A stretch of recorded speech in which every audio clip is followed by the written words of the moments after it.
என்னோட 3 குழந்தைங்க ஒரு மாண்டசரி ஸ்கூலில் படிச்சுட்டு இருக்காங்க.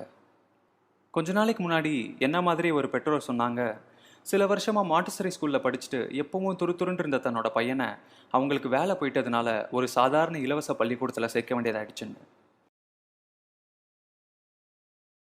ஒவ்வொரு நாளும் அவங்க பையன் படிக்கிற புது ஸ்கூலோட பஸ் ஸ்டாப்ல இருந்து அவனை கூட்டிகிட்டு வரும்போதெல்லாம் ஒரு விஷயத்தை மெதுவாக கவனிச்சாங்க. அவங்க சொன்னாங்க, நான் அவன் கண்ணில் இருந்த ஒளி கொஞ்சம் கொஞ்சமாக குறைய ஆரம்பிச்சிடுச்சுன்னு, அவனுக்குள்ளே இருந்த நெருப்பு அணைய ஆரம்பிச்சிடுச்சுன்னு. அவங்க பையனோட புது ஸ்கூலில் அவன் எடுக்கிற மார்க்ஸை பற்றி அவங்க வாயே திறக்கல. அவனுக்கு சொல்லிக் கொடுக்குற டீச்சர்ஸ் கிளாஸ் நடத்த தகுதியானவங்களா, அவன் கிளாஸில் எத்தனை பசங்க, படிப்பை தவிர வேறு என்னெல்லாம் சொல்லிக் கொடுக்குறாங்கன்னு, எதிர்காலத்தில் சைனாவோட எப்படி போட்டி போட போகிறான், இந்தியாவோட மொத்த உள்நாட்டு உற்பத்தி ஏறுதே, இதை பற்றிலாம் கூட அவங்க கவலைப்படலை. அவங்க சொன்னதெல்லாம் அவனுக்குள்ளே இருக்க நெருப்பு அணிஞ்சிட்டு இருக்கு குறைஞ்சிட்டு இருக்குன்னு மட்டும்தான். ஒவ்வொரு குழந்தைகிட்டையும் நான் நிறையா கற்றுக்கணும், வளரணும், படிக்கணும்னு ஒரு ஆர்வம் கண்டிப்பாக இருக்கும். என்னை பொறுத்த வரைக்கும் அந்த ஆர்வத்தையும் அவங்களுக்குள்ளே இருக்க நெருப்பையும் அணைய விடாமல் அதை இன்னும் அதிகப்படுத்துறது தான் ஒரு மாண்டசரி ஸ்கூலுக்கும் வழக்கமான ஸ்கூலுக்கும் இருக்க பெரிய வித்தியாசமாக நினைக்கிறேன். வழக்கமாக ஸ்கூலில் குழந்தைங்க படிக்கிறதுக்கு 100க்கு 100 மார்க், கோல்ட் ஸ்டார்ஸ், ஏ கிரேட், மெடல், கிஃப்ட் இதெல்லாம் தான் வேணும்னு நினைக்கிறாங்க. அவங்க ஒழுங்காக படிக்கலைன்னா தண்டனையும் கொடுக்குறாங்க. மார்க் கம்மியாக போடுறது, பிரின்சிபல் ரூம்க்கு அனுப்புறது, திட்டுறது, இந்த மாதிரி. இதே மாண்டசரி ஸ்கூலில் பார்த்தீங்கன்னா அப்படியே ஆப்போசிட்டாக யோசிக்கிறாங்க. குழந்தைங்க படிக்கிறதுக்கு அவங்கள கட்டாயப்படுத்தணும்னு அவசியமே இல்லை. எந்த ஒரு குழந்தையும் கிண்டர் கார்டன் போகிறதுக்கு முன்னாடி என்னெல்லாம் பண்ணியிருப்பாங்கன்னு யோசிச்சு பாருங்களேன்.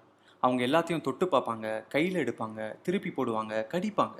அவங்களோட முதல் கிளாஸ் ரூம்குள்ளே அவங்க கால் எடுத்து வைக்கிறதுக்கு முன்னாடி அவங்க நிற்க கற்றுட்டு இருக்காங்க, நடக்க பழகியிருக்காங்க, தண்ணியில் நீந்துறது, நம்பர் சென்றது, பாட்டு பாடுறது, சைக்கிள் ஓட்டுறது, கதை சொல்கிறது, ஜோக் அடிக்கிறது, ஏன் சில குழந்தைங்க புக்ஸ் கூட படிக்க ஆரம்பிச்சிருப்பாங்க. நல்ல எனர்ஜியும் ஈடுபாட்டோட இவ்வளோ விஷயங்களை சாதித்த குழந்தைங்க 12 வயசு ஆனதும் டீச்சர் எங்களுக்கு இதில் மார்க் இருக்கா, இந்த கொஸ்டின் எக்ஸாமுக்கு வருமானு மாறிடுறாங்க. 6 வயசுல இருந்த அவங்களோட நெருப்பு அதுவாக அணைஞ்சு போகல, நாம தான் அணைச்சிட்டோம். இதுக்கு அப்படியே நேர் எதிராக மாண்டசரி ஸ்கூலில் இந்த நெருப்பை கொழுந்து விட்டு எரிய விடுறாங்க. குழந்தைங்க தன் கையாலேயே பண்ணுற மாதிரி அவங்களோட சொந்த நேரத்தில் போட்டி இல்லாமல் ஒன்றா சேர்ந்து சமாளிக்கக்கூடிய சவாலான விஷயங்கள் இதன் மூலயமா சந்தோஷமான கல்வியை கொடுக்குறாங்க. அவங்க குறுகின சிந்தனையை விட பெருகிற சிந்தனையை அதிகமாக ஊக்கப்படுத்துகிறாங்க. வழக்கத்துக்கு பதிலாக புதுமையான விஷயங்கள். மாண்டசரி இது எல்லாத்தையும் கிரேட்ஸ், டெஸ்ட், ஹோம்ஒர்க் இது எதுவுமே இல்லாமல் சாதிச்சு காட்டுறாங்க. எப்படி இதெல்லாம் முடியுது? பல காரணங்கள்லேருந்து நான் 2 காரணத்தை சொல்கிறேன். 1, வயசு கலந்த கிளாஸ் ரூம். மாண்டசரியில் ஒவ்வொரு கிளாஸ் ரூமும் 3 வருஷ வயசு வித்தியாசத்தில் இருக்கும். 3லேருந்து 6 வயசு வரைக்கும் ஒரு கிளாஸ், 6லேருந்து 9 வரைக்கும் இன்னொன்று, இது அப்படியே அடுத்தடுத்த 3 வருஷமாக போயிட்டே இருக்கும். இந்த மாதிரி கலந்து படிக்கிறதுனால அதிக வயசுள்ள பசங்க லீடர்ஸாகவும் வழிநடத்தவும் பாடம் சொல்லித்தர உதவியாகவும், கம்மி வயசுள்ள பசங்க பெரிய பசங்களோட வேலை பார்க்குற ஒரு அனுபவமும் அவங்களுக்கு கிடைக்கும். கிளாஸ் ரூமில் எந்த டீச்சரும் போர்டுக்கு முன்னாடி நின்றுட்டு புக்கில் இருக்க பேஜ் மாறாமல் 30 பேருக்கும் ஒரே விஷயத்த சொல்லிக் கொடுக்கறதில்ல. அதுக்கு பதிலாக அவங்க கிளாஸ் ரூமில் எல்லா இடத்துக்கும் போவாங்க. பசங்களோட நேருக்கு நேராக உட்காந்து பாடம் சொல்லி கொடுப்பாங்க. சின்ன சின்னதாக குரூப்ஸ் ஃபார்ம் பண்ணியும் சொல்லிக் கொடுப்பாங்க. இந்த மாதிரி வயசு கலந்த பசங்க ஒன்றா படிக்கிறதுனால, உதாரணத்துக்கு ஒரு அடிஷன் சம் படிக்கிற ஒரு பையன் அவனுக்கு பக்கத்துலேயே மல்டிப்ளிகேஷன் சம் படிக்கிற பையனோட உட்காந்து படிச்சுட்டு இருப்பான். இப்படி படிக்கிறதுனால ஒவ்வொரு குழந்தையும் நாம் இதுக்கப்புறம் என்ன படிக்க போகிறோம், இதுக்கு முன்னாடி என்ன படித்தோம், இது எல்லாத்தையும் விட இவ்வளோ விஷயத்த நாம் எதுக்காக படித்தோம்னு ஒரு தெளிவான சிந்தனையை அவங்களுக்கு கொடுக்கும். இந்த மாதிரி ஒரு தெளிவான காட்சி அவங்களுக்கு கிடைச்சறதுனால அவங்களோட படிப்புக்கான மொத்த பொறுப்பையும் அவங்களே ஏற்றுக்கவும் செய்கிறாங்க. இது ஒரு குழந்தையோட இயற்கையான கல்வி கற்கும் திறமையை தொடர்றதுக்கு ஒரு முக்கியமான விஷயம். இதுவே நமக்கு 2வது காரணத்தையும் காட்டிடுது. அதாவது சூடாக இருக்கும்போதே ஒரு குழந்தையோட ஆர்வத்தை சுண்டி இழுக்கிறது. ஒரு மாண்டசரி டீச்சர் என்கிட்ட வந்து அவங்க கிளாஸில் படிக்கிற 8 வயசு பொண்ணுக்கு பெரிய பெரிய டிவிஷன் சம்ஸ்னால் ரொம்ப பிடிக்கும்னு சொன்னாங்க. அவளுக்கு அதை பற்றி கொஞ்சம் சொல்லி கொடுத்ததுக்கப்புறம் அந்த பொண்ணு அவளாவே ஒரு பெரிய டிவிஷன் சம் போட ஆரம்பித்தாள். ஆனால் அந்த சம்க்கு ஆன்சர் கண்டுபிடிச்சதுக்கு அப்புறமும் அவள் அந்த கொஸ்டினில் ஒவ்வொரு நம்பராக அதிகப்படுத்திட்டே வந்தாள்.